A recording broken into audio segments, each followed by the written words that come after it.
আপনাদের কাছে কোনো বৈধ কাগজ ছিল না? ছিল না, কোনো কাগজ ছিল কাগজ ছিল আপনাদের কাছে? কোনো কি নাম ছিল? তোমাদের কাছে কোনো কাগজ ছিল না? তোমাদের কাছে কোনো কাগজ ছিল না দাদা? বাংলাদেশের বাড়ি কোথায় আপনার? বাড়ি কোথায়? No comment sir. কোথায় বাংলাদেশের বাড়ি কোথায়? বাড়ি কোথায়? কিভাবে আসলেন আপনারা অবৈধ উপায়ে? কোথায় বাড়ি আপনাদের? বাড়ি কোথায় ছিল দাদা? বাড়ি কোথায় আপনাদের দাদা? বাংলাদেশের বাড়ি কোথায়? নাম কি আপনার? বিনা কাগজে ছিলেন এখানে? বিনা কাগজে ছিলেন? নাম কি আপনার? কেন পুলিশ ধরলো কেন? বলুন বিনা কাগজে।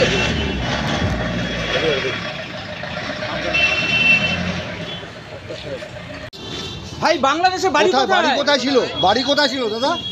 ভারতের পশ্চিমবঙ্গের উত্তর ২৪ পরগনা জেলার খড়দহ থানার অন্তর্গত ৩টি অঞ্চল থেকে ভারতে অনুপ্রবেশের অভিযোগে ৮ বাংলাদেশি নাগরিককে গ্রেফতার করে খড়দহ থানা পুলিশ।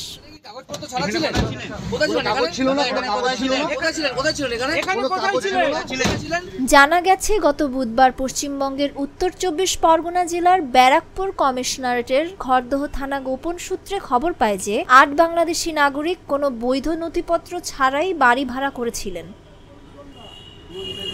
খবর পাওয়া মাত্রই খড়দহ থানা পুলিশ অভিযান চালায় এবং খড়দহ থানার চিটাগড়, পানিটাং, খড়দহ নতুনপল্লী ও আগরপাড়ার শালপাতা বাগান এলাকা থেকে ৮ বাংলাদেশি নাগরিককে গ্রেফতার করে। গ্রেফতার ৩ জনের পরিচয় জানা গেছে। এদের নাম বাবুল শেখ, ফারুক শেখ ও আলী শেখ। এছাড়া গ্রেফতার ৮ জনের বাড়ি গোপালগঞ্জে। এরা সবাই খড়দহ থানার অন্তর্গত ৩টি এলাকায় বাড়ি ভাড়া করে বসবাস করছিলেন। তাদের কাছে ভারতে প্রবেশের কোনো বৈধ নথিপত্র ছিল না।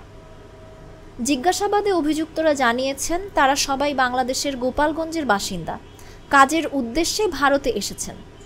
তবে খড়দহ থানার পুলিশ তদন্ত করে দেখছে যে শুধুই কি কাজের জন্য তারা পশ্চিমবঙ্গে এসেছেন নাকি এর পেছনে অন্য কোনো উদ্দেশ্য আছে।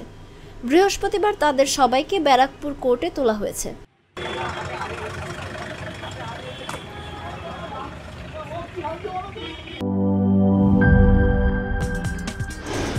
কি boss, vital match, tough opponent, tension? Come on bro, অপোনেন্টকে নিয়ে ভাবার সময় আছে। আসল অলরাউন্ডারের কাজই তো হলো যে কোনো টাফ সিচুয়েশনে টিমকে অলরাউন্ড প্রোটেকশন দেওয়া।